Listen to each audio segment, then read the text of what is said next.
नमस्कार दोस्तों, स्वागत है आपका।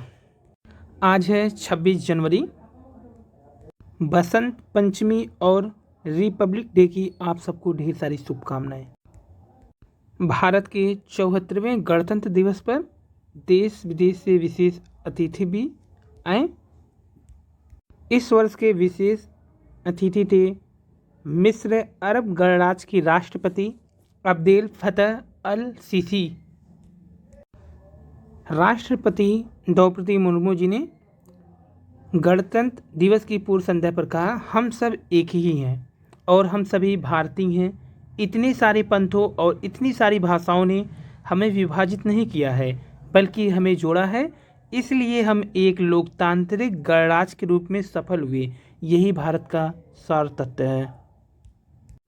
तो आज पॉलिटिकल साइंस मातृका टीजीटी टेस्ट सीरीज का पहला पेपर सॉल्व किया जाएगा, जो कि यूपी टीजीटी के लिए बहुत ही महत्वपूर्ण प्रश्नों का संग्रह है, जो टीजीटी की तैयारी करने वाले छात्रों के द्वारा ही तैयार किया जाता है। क्रमशः सभी लोग तैयार करते हैं। माँ दुर्गा टीजीटी टेस्ट ग्रुप में आप सबका स्वागत है। पॉलिटिकल साइंस टेस्ट, तो इस समय ग्रुप में लगभग 25 से ऊपर सदस्य जुड़ गए हैं। माँ Durga TGT test group political science सदस्यों के नाम है राहुल कुमार गुप्ता, राजेश कुमार, अरविंद कुमार, मुन्ना यादव, जितेंद्र सिंह, जितेंद्र कुमार, पंकज कुमार, अमित यादव और कमलेश कुमार और सोहित कुमार, शैलेश कुमार, सुनील कुमार यादव, फिर सुनील यादव और सुनील कन्नौजिया। इसके अलावा अन्य सदस्यगण हैं। टीम के अध्यक्ष हैं जितेंद्र सर, जिनके नेतृत्व में ये टेस्ट का आयोजन होता है। और ये पॉलिटिकल साइंस का ग्रुप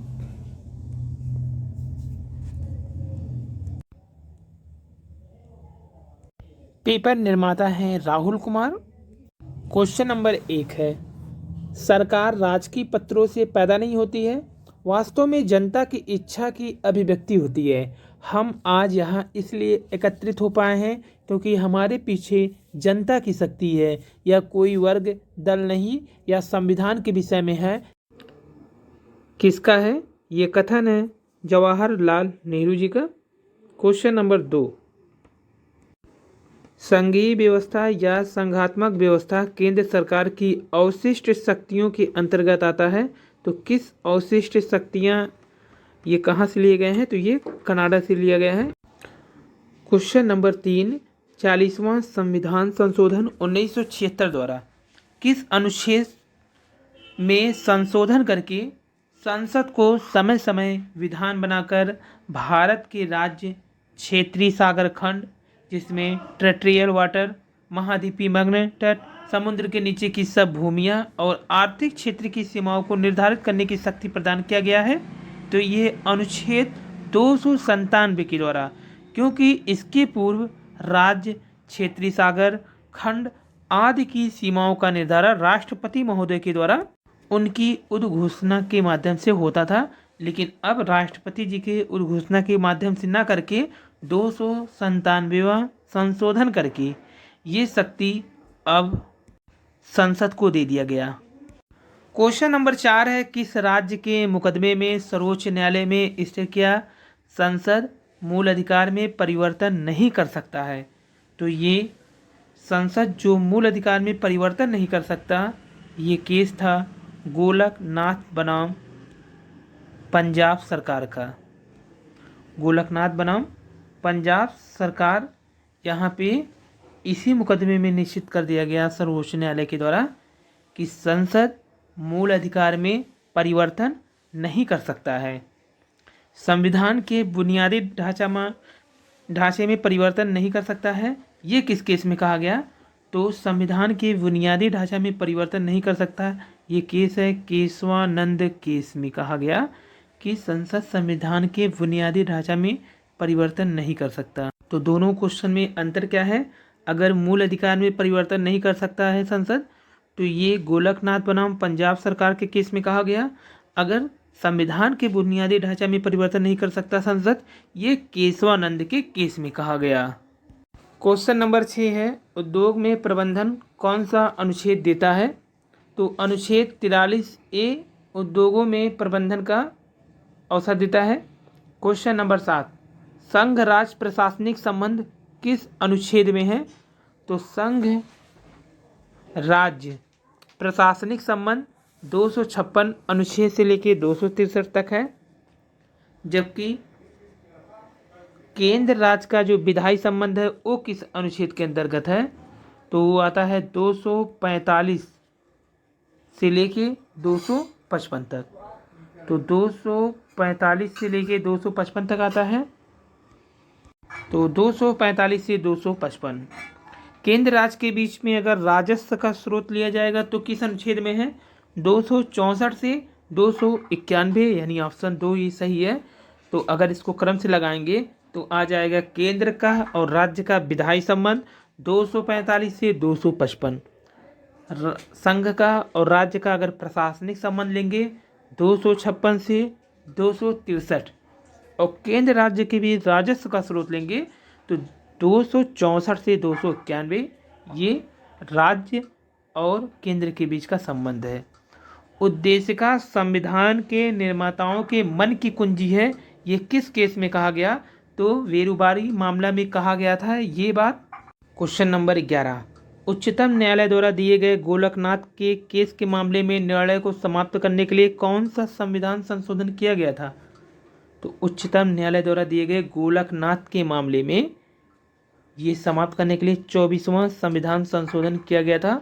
गोलकनाथ केस क्या था कि संसद मूल अधिकार में परिवर्तन नहीं कर सकता, जबकि केशवानंद में क्या था कि संसद संविधान में मूलभूत या जिसे बुनियादी ढांचा बोलते हैं में परिवर्तन नहीं कर सकता।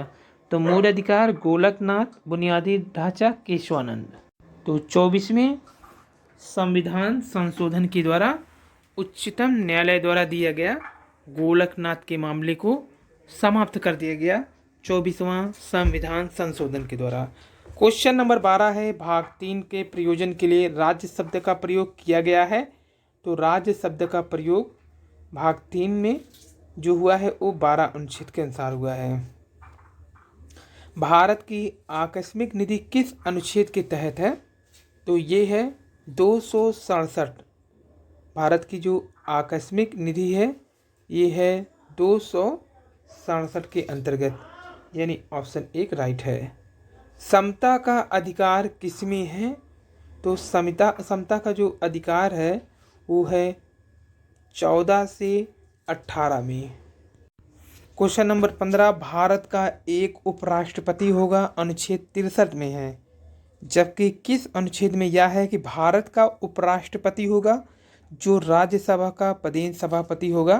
तो 64 और 89, 89 और 64 में है कि भारत का एक राष्ट्रपति होगा, ये तो 63 में है। जबकि किस अनुच्छेद में है कि भारत का जो उपराष्ट्रपति होगा वो राज्यसभा का पदेन सभापति होगा? तो उपराष्ट्रपति अनुच्छेद 63 में है और जो राज्यसभा का पदेन सभापति होगा उपराष्ट्रपति वो 64 और 89 में है। क्वेश्चन नंबर 16, भारत का नियंत्रक महालेखा परीक्षक किस अनुच्छेद में है? तो 148 में है। धन विधेयक के संबंध में विशेष प्रक्रिया 109 सही है। धन विधेयक की परिभाषा 110 ये भी सही है। और विधेयक पर राष्ट्रपति की अनुमति 111 अनुच्छेद में कहा है, ये भी सही है, यानी 1, 2, 3 तीनों सही है। दिल्ली पुडुचेरी उपराज्यपाल अध्यादेश जारी कर सकता है, तो 239 खा के तहत, तो यहाँ 239 खा। क्वेश्चन नंबर 19 है, भारत का महान्यायवादी अनुच्छेद 76 में है, तो महाधिवक्ता किस अनुच्छेद में होगा? तो यहाँ अनुच्छेद 165 राइट है। क्वेश्चन नंबर 20 है, स्वतंत्रता समस्त बंधनों का अभाव है, यह कथन किसका है? तो यह कथन सीले जी का है। क्वेश्चन नंबर 21 है, संप्रभुता राज्य की परम इच्छा है, तो ये कथन है विलोबी का। क्वेश्चन नंबर 22, स्वतंत्रता के बिना समानता निरर्थक है, लॉर्ड एक्टन। क्वेश्चन नंबर 23 है, संप्रभुता नागरिकों व प्रजाजनों के ऊपर राज्य की वह सर्वोच्च शक्ति है जिस पर कानून का अंकुश न हो, ये कथन है बोधा का। क्वेश्चन नंबर 24 है, राजा ईश्वर का प्रतिनिधि है, राजा ईश्वर की प्रतिमूर्ति है, तो ये कथन है ऊज का। लेकिन अगर कथन होता राजा लोग पृथ्वी पर परमात्मा की श्वास लेती हुई मूर्ति हैं, तब यहाँ जेम्स प्रथम होते। लेकिन यहाँ कहा गया है राजा ईश्वर का प्रतिनिधि है, राजा ईश्वर की प्रतिमूर्ति है, तो ये वूज का कथन है। क्वेश्चन नंबर 25, राज्य एक वर्ग का दूसरे वर्ग पर शासन करने का यंत्र है, ये लेनिन ने कहा है। क्वेश्चन नंबर 26 है, संप्रभुता का सिद्धांत राजनीतिक दर्शन के लिए वैध नहीं है, ये कथन लास्की का है कि संप्रभुता का सिद्धांत राजनीतिक दर्शन के लिए वैध नहीं है, लास्की। स्वतंत्रता की समस्या का एकमात्र हल है कि वह समानता में निहित है, ये पोलार्ड ने कहा है। लेकिन अगर कथन होता कि संप्रभुता की धारणा राजनीतिक शास्त्र से निकाल देना चाहिए, तब क्रेब का होता। लेकिन यहाँ कहा गया है संप्रभुता का सिद्धांत राजनीतिक दर्शन के लिए वैध नहीं है, इसलिए लास्की है। अगर यही होता संप्रभुता की धारणा राजनीतिक शास्त्र से निकाल देना चाहिए, तो क्रैब। क्वेश्चन नंबर 27 है, स्वतंत्रता की समस्या का एकमात्र हल है कि वह समानता में निहित है, ये कथन है पोलार्ड का। मनुष्य उन समस्त मामलों में स्वतंत्र है जहाँ विधि मौन है, ये हाब्स का कथन है। जबकि कानून स्वतंत्रता में बाधक है। क्वेश्चन नंबर 29, तो ये व्यक्तिवादी और अराजकतावादी कहते हैं कि कानून स्वतंत्रता में बाधक है। और किसने प्राकृतिक अधिकारों की हंसी उड़ाई? क्वेश्चन नंबर 30 का राइट आंसर है एक, यानी बेंथम ने। क्वेश्चन नंबर 31 है, श्रमिक संघवाद कहाँ जन्मा? 19वीं शताब्दी के अंत में, जो सिरी कॉलेज में नाम से प्रसिद्ध हुआ। तो ये सिरी कॉलेज में नाम से जो प्रसिद्ध हुआ था, ये है फ्रांस का। यहाँ पे फ्रांस होगा श्रमिक संघवाद, जिसका जन्म कब हुआ था? 19वीं शताब्दी के अंत में। जो किस नाम से जाना गया? तो नाम था इसका सिरी कॉलेज में। कहाँ से, किस देश से? फ्रांस से। तो श्रमिक संघवाद का जन्म 19वीं शताब्दी के अंत में सिरी कॉलेज में के नाम से हुआ। जो प्रसिद्ध हुआ था सिरी कॉलेज में, वो फ्रांस देश में ही जन्मा था श्रमिक संघवाद। Sidney Webb, Beatrice Webb, Annie Besant, Bernard Shaw, Sidney Olivier, Graham Wallas आदि नाम वालों ने फेबियनवाद की स्थापना कहाँ की? जहाँ कहा कि समाज की स्थापना धीरे धीरे की जाए। तो इन लोगों ने क्या कहा, फेबियनवादियों ने, कि समाज की स्थापना धीरे धीरे की जाए। तो ये देश था इंग्लैंड में जन्मा है फेबियनवाद। स्थापना में कौन कौन थे? Sidney Webb, Beatrice Webb, Annie Besant, Bernard Shaw, Sidney Olivier Graham और समाज और वालेस आदि नाम वालों ने कहाँ पे फेबियनवाद की स्थापना किया था? तो इंग्लैंड में किया था। वो कहा समाज की स्थापना धीरे धीरे की जाए। क्वेश्चन नंबर 33 है, श्रेणी समाजवाद का उद्भव 20वीं शताब्दी के पूर्वार्ध में किस देश में हुआ था? इंग्लैंड में हुआ था श्रेणी समाजवाद का उद्भव। विश्व में प्रथम समाजवादी राज्य की स्थापना सोवियत संघ में किसने किया था? तो विश्व में प्रथम समाजवादी राज्य की स्थापना लेनिन ने किया था। एक देश में समाजवाद स्टालिन का है। क्वेश्चन नंबर 36, राज्य एक नैतिक समवास है, ये आदर्शवादी कहते हैं। डेमोक्रेसी शब्द में लोकतंत्र पर्याय है, जो ग्रीक के किस शब्द से बना है? तो डेमोक्रेसी में लोकतंत्र जो है पर्याय है, जो ग्रीक के डेमोस से बना है। लोकतंत्र एक ऐसी वस्तु के आडंबरमय का नाम है जिसका कोई अस्तित्व नहीं है, ये साल्टोरी का कथन है। प्रजातंत्र में बहुसंख्यक का आतंक कहाँ है? तो मिल ने प्रजातंत्र में जो है किसने कहा कि प्रजातंत्र बहुसंख्यक का आतंक है? तो मिल ने कहा था। तो ये मिल कौन थे? John Stuart Mill. John Stuart Mill जो है जेम्स मिल का ही पुत्र थे, जिनका जन्म लंदन में हुआ था। इनकी पुस्तक को देखें तो ऑन लिबर्टी यानी स्वतंत्रता, प्रतिनिधात्मक शासन पर विचार और प्रिंसिपल ऑफ पॉलिटिकल इकोनॉमी इनकी फेमस पुस्तक है। तो इन्होंने ही उपयोगितावाद में संशोधन किया था और विभिन्न सुखों में गुणात्मक भेद को भी स्वीकार किया था। बेंथम के आलोचक ना में दिया था ये मिल कहता था एक संतुष्ट सुअर की अपेक्षा असंतुष्ट मानव होना श्रेष्ठ है, या एक संतुष्ट मूर्ख की अपेक्षा असंतुष्ट सुकरात होना श्रेष्ठ है। और यदि मूर्ख और सुअर दूसरा मत रखते हैं तो केवल इसलिए कि वे अपने पक्ष को जानते हैं, जबकि दूसरा पक्ष मानव और सुकरात दोनों पक्षों यानी कि सुखों को जानते हैं। तो जे.एस. मिल ने ये क्यों कहा कि प्रजातंत्र बहुसंख्यक का आतंक है, तो उनके कहने का मतलब यह था कि अल्पसंख्यक के संरक्षण पर इन्होंने काफ़ी ज़्यादा लिखा। इन्होंने लिखा कि स्वतंत्रता के लिए सबसे बड़ा खतरा सरकार की ओर से नहीं वरन ऐसे बहुमत की ओर से आता है जो नवीन विचारों के प्रति असहिष्णु होता है। अल्पसंख्यकों के लिए इन्होंने कहा कि इन्हें अनुपातिक प्रतिनिधित्व दिया जाए, हेयर प्रणाली का समर्थन किया और बहुल या गुणात्मक मतदान पर बल दिया। जे.एस. मिल अपने गुरु बेंथम के विचारों की आलोचना करते हुए कहते हैं मतों को गिनना नहीं तौलना चाहिए। तो अनुपातिक प्रतिनिधित्व का जन्मदाता भी जे.एस. मिल को माना जाता है। और महिला मताधिकार का समर्थक भी मिल था। अधिक पढ़े लिखे लोगों को अधिक तथा कम पढ़े लिखे लोगों को कम मत देने का अधिकार, जिससे कि बुद्धिजीवियों का शासन विद्यमान रहे, ये भी मिल ने कहा। क्वेश्चन नंबर 40 है धनिकों का धन और निर्धनों की निर्धनता लोकतंत्र को भ्रष्ट कर देती है, हॉब्सन का कथन है। जनता की आवाज़ परमात्मा की आवाज़ नहीं हो सकता है, ये पोप ने कहा। क्वेश्चन नंबर 42 है विधि एक ऐसा आदेश है जिसमें दंड की भावना निहित होती है, ये बेंथम ने कहा कि विधि एक ऐसा आदेश है जिसमें दंड की भावना निहित होती है। उच्चतर द्वारा निम्नतर को दिया गया आदेश ही कानून है, ये ऑस्टिन महोदय ने कहा। क्वेश्चन नंबर 44 है संप्रभुता संपन्न सर्वोच्च शक्ति के आदेश ही विधि है, तो ऑस्टिन का ही है कि संप्रभुता संपन्न सर्वोच्च शक्ति के आदेश ही विधि है।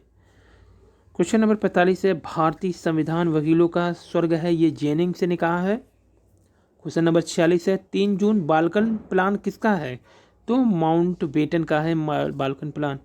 क्वेश्चन नंबर 47 है संविधान सभा कांग्रेस थी, कांग्रेस ही भारत थी, ऑस्टिन का कथन है।